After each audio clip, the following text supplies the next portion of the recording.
Hello friends, welcome back to my channel. நம்ம சேனலுக்கு support பண்ணுற எல்லாருக்கும் ரொம்ப ரொம்ப நன்றி. இன்றைக்கி டேட் வந்து செப்டம்பர் 6, டைம் வந்து 10:11 ஆகுது. இன்றைக்கி பேங்க் நிஃப்டியில் லைவ் டேமா பார்த்துடலாம்.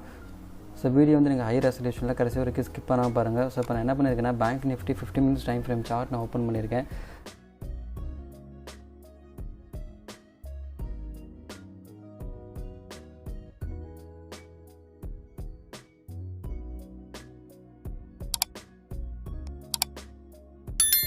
சப்போர்ட் அண்ட் ரெசிஸ்டன்ஸ் லைன்ஸ் வந்து நான் ஓப்பன் இன்ட்ரெஸ்ட்டை பேஸ் பண்ணி நான் ட்ரா பண்ணியிருக்கேன்.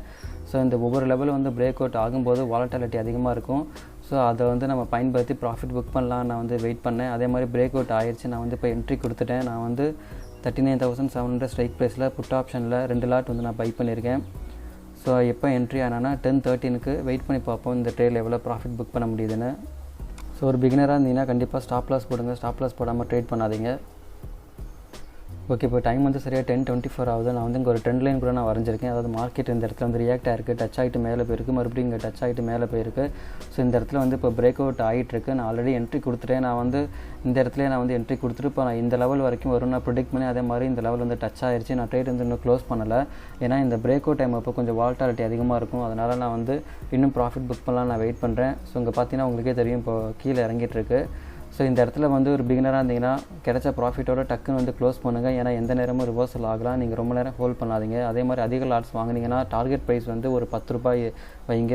ஒரு பிகினராக அங்கே இருக்கிறவங்களுக்கு அதுவே போதும். ஸோ இப்போ நம்மளோட ஃபர்ஸ்ட் டார்கெட் வந்து அச்சீவ் பண்ணியாச்சு. ஸோ வெயிட் பண்ணி பார்ப்போம். ஸோ இந்த கேண்டில் எப்படி க்ளோஸ் ஆகுதோ அதை பேஸ் பண்ணி நான் வந்து ட்ரேட் எக்ஸிட் பண்ணலான்னு இருக்கேன். ஓகே, இப்போ டைம் வந்து சரியாக 10:28 ஆகுது. இந்த கேண்டில் வந்து க்ளோஸ் ஆனதும் என்னோடய ட்ரேட் வந்து நான் எக்ஸிட் பண்ணலான்னு இருக்கேன். ஸோ ஒரு பிகினராக இருந்தீங்கன்னா உங்களுக்கு எக்ஸ்பீரியன்ஸ் வந்து ஆகும்போது நீங்கள் வந்து உங்களால் ஈஸியாக வந்து ப்ரெடிக்ட் பண்ண முடியும். ஸோ இந்த மாதிரி பிரேக் அவுட் டைம் அப்போ எவ்வளோ நேரம் வந்து மார்க்கெட் வந்து பியரிஷாக இருக்கும், எவ்வளோ நேரம் வந்து மார்க்கெட் வந்து புல்லிஷாக இருக்கும்னு. ஸோ அந்த ஒரு எக்ஸ்பீரியன்ஸில் தான் நான் வந்து ட்ரேடை வந்து எக்ஸிட் பண்ணாமல் இன்னும் ஹோல்ட் பண்ணுறேன். ஏன்னா நான் இவ்வளோ நாளாக வந்து மார்க்கெட்டை வாட்ச் பண்ணுறேன். அதனால் இன்னும் இறங்குன்னு எனக்கு நம்பிக்கை இருக்குது. அதனால தான் வந்து ட்ரேடை வந்து எக்ஸிட் பண்ணாமல் இன்னும் ப்ராஃபிட் புக் பண்ணலாம் நான் வெயிட் பண்ணுறேன். ஸோ ஒரு பிகினராக இருந்தீங்கன்னா நீங்கள் வந்து ஒரு ப்ராஃபிட் கிடச்சதும் வந்து டக்குன்னு எக்ஸிட் பண்ணிவிடுங்க. ஸோ எக்ஸ்பீரியன்ஸ் வந்து உங்களுக்கு ஆக உங்களுக்கே வந்து தெரிஞ்சிடும். நீங்கள் வந்து இந்த ட்ரேடை எவ்வளோ நேரம் வந்து ஹோல்ட் பண்ணலாம், எவ்வளோ நேரத்தில் வந்து ப்ராஃபிட் புக் பண்ணிட்டு க்ளோஸ் பண்ணலான்னு.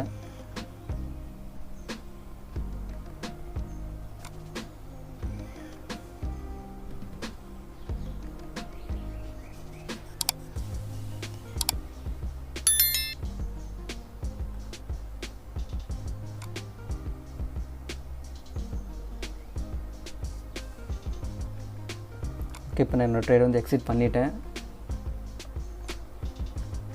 ஓகே, இப்போ டைம் வந்து சரியாக 10:30 ஆகுது. ஸோ இந்த இடத்துல வந்து மார்க்கெட் வந்து ரிவர்சல் ஆகிட்டு மேலே போனாலும் போகலாம், கீழே வந்தாலும் வரலாம். நான் ரிஸ்க் எடுக்க விரும்பல. எனக்கு வந்து என்னோடய ஃபர்ஸ்ட் டார்கெட் வந்து நான் ஆல்ரெடி அச்சீவ் பண்ணிட்டேன். இருந்தாலும் நான் ட்ரெண்ட் லைனை பிரேக் ஆகவும் வாலட்டாலிட்டி அதிகமாக இருக்கும். அதனால தான் அந்த ட்ரேட் வந்து ஹோல்ட் பண்ணேன். ஸோ இப்போ பார்த்தீங்கன்னா உங்களுக்கே தெரியும், மார்க்கெட் வந்து இப்போ மேலே போயிட்டுருக்குது. ஸோ அதனால் ஒரு பிகினராக இருந்தீங்கன்னா ரொம்ப நேரம் வந்து ட்ரேட்டை ஹோல்ட் பண்ணாதீங்க. ஸோ இப்போ வரைக்கும் நம்மளோட ஓவரால் ப்ராஃபிட் வந்து 3,500 இருக்குது. ஸோ வெயிட் பண்ணி பார்ப்போம். ஏதாவது ஆப்பர்ச்சுனிட்டி வந்துச்சுன்னா மறுபடியும் நான் ப்ராஃபிட் புக் பண்ணி காமிக்கிறேன்.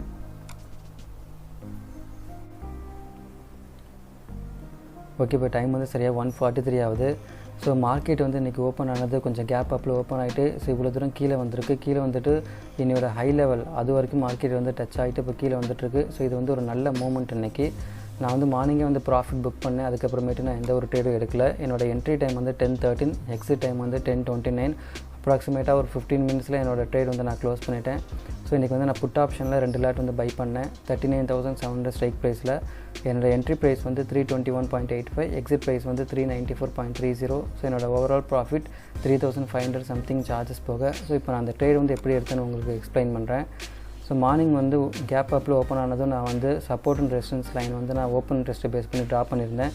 ஸோ இந்த மொமெண்டம் வந்து நல்லா இருந்துச்சு. ஸோ இந்த கேண்டில் வந்து நல்ல மூவ்மெண்ட் இருந்தது. ஸோ இந்த மொமெண்டம் நல்லா இருக்கவும் நான் கண்டிப்பாக வந்து இந்த லைனை பிரேக் அவுட் ஆனதும் என்ட்ரி கொடுக்கலாம் நான் வெயிட் பண்ணேன். அதே மாதிரி பிரேக் அவுட் ஆனதும் நான் என்ட்ரி கொடுத்துட்டேன். அதுக்கப்புறமேட்டு நான் வந்து ஒரு ட்ரெண்ட் லைன் கூட நான் ட்ரா பண்ணியிருந்தேன். அதாவது மார்க்கெட் இந்த இடத்துல டச் ஆகிட்டு மேலே போயிருக்கு, மறுபடியும் வந்து டச் ஆகிட்டு மேலே போயிருக்கு. ஸோ இதெல்லாம் ஜாயின் பண்ணி ஒரு ட்ரெண்ட் லைன் நான் வரைஞ்சேன். கரெக்டாக பிரேக் அவுட் ஆனதும் இந்த ஃபஸ்ட்டு டார்கெட் வந்து நான் செட் பண்ணியிருந்தேன் மார்னிங்கே. அது வந்து வந்ததும் ட்ரேட் எக்ஸிட் பண்ணலான்னு இருந்தேன். அதே மாதிரி டச் ஆகிட்டு இந்த ஒரு ட்ரெண்ட் லைன் வந்து பிரேக் அவுட் ஆகிற மாதிரி தெரிஞ்சது. பிரேக் அவுட்டும் ஆகிடுச்சு அதுக்கப்புறம். ஸோ அதுக்கப்புறமேட்டு இன்னும் வாலட்டாலிட்டி நல்லா இருக்குன்னு சொல்லிட்டு வெயிட் பண்ணேன். ஸோ அதுக்கப்புறமேட்டு டைம் வந்து கரெக்டாக 10:30க்கு வந்து க்ளோஸ் பண்ணலாம், நான் வந்து ட்ரேட் எக்ஸிட் பண்ணலான்னு நான் பிளான் பண்ணியிருந்தேன். அதே மாதிரி 10:30 ஆகவும் நான் வந்து ட்ரேட் வந்து எக்ஸிட் பண்ணிட்டேன். ஸோ அதில் எனக்கு கிடைச்ச ப்ராஃபிட் தான் இவ்வளோ. அதுக்கப்புறமேட்டு நான் எந்த ஒரு ட்ரேடும் நான் எடுக்கலை.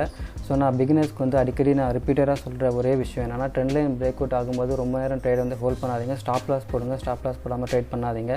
ஸோ இதுவே ஒரு எக்ஸாம்பிள் தான். ஸோ இங்கே வந்து பார்த்தீங்கன்னா ட்ரெண்ட் லைன் வந்து பிரேக் அவுட் ஆகிட்டு பார்த்தீங்கன்னா மார்க்கெட் வந்து எவ்வளோ ரிவர்சல், அதாவது இன்னையோட ஹை லெவல் அதை டச் ஆகிற அளவுக்கு மேலே ரிவர்சல் ஆகிட்டு போயிடுச்சு. ஸோ எப்போவுமே வந்து ஒரு பிகினராக இருந்தீங்கன்னா ட்ரெண்ட் லைன் பிரேக் அவுட் ஆகும்போது டக்குன்னு வந்து ட்ரேடை வந்து ஒரு ப்ராஃபிட் புக் பண்ணிட்டு எக்ஸிட் பண்ணிடுங்க, ஸ்டாப் லாஸ் போடுங்க, ஸ்டாப் லாஸ் போடாமல் ட்ரேட் பண்ணாதீங்க. ஸோ இதுக்கப்புறமேட்டு நான் என்ட்ரி எதுவும் கொடுக்கல, ஏன்னா எனக்கு போதும், இன்னைய டே வந்து ப்ராஃபிட் எனக்கு போதுங்கிறனால எந்த ஒரு ட்ரேடும் அதுக்கப்புறம் எடுக்கலை. ஸோ இப்போ வந்து பார்த்திங்கன்னா இன்னும் நல்ல ஒரு மூவ்மெண்ட் தான் இருந்திருக்கு. ஸோ உங்களுக்கு வந்து நான் லைவாக வந்து எடுத்து சொல்லணுங்கிறதுக்காக தான் அதுக்கப்புறம் எந்த ஒரு ட்ரேடும் நான் எடுக்கலை. ஏன்னா இதுக்கப்புறம் பார்த்திங்கன்னா மார்க்கெட் இந்த நீங்கள் கண் கூட பார்த்தாலே தெரியும் உங்களுக்கு நல்ல மூவ்மெண்ட் இப்போ வந்துட்டுருக்கு. ஸோ இதை பிரேக் அவுட் ஆகிட்டு மறுபடியும் மார்க்கெட் வந்து இந்த லெவலில் வந்தாலும் வரலாம். ஸோ நான் இதுக்கப்புறம் நான் எந்த ஒரு ட்ரேட் எடுக்க போகிறதில்ல. ஓகே, இந்த வீடியோ அவ்வளோதான். இந்த வீடியோ பிடிச்சிருந்துச்சுன்னா மறக்காமல் லைக் பண்ணுங்கள், ஷேர் பண்ணுங்கள், என்னோடய சேனலுக்கு சப்ஸ்கிரைப் பண்ணுங்கள். இந்த வீடியோட கருத்துக்கள் எதுவாக இருந்தாலும் எனக்கு கமெண்ட்ஸில் சொல்லுங்கள். நெக்ஸ்ட்டு வீடியோவில் பார்ப்போம். அது வரைக்கும் தேங்க்ஸ், பாய்.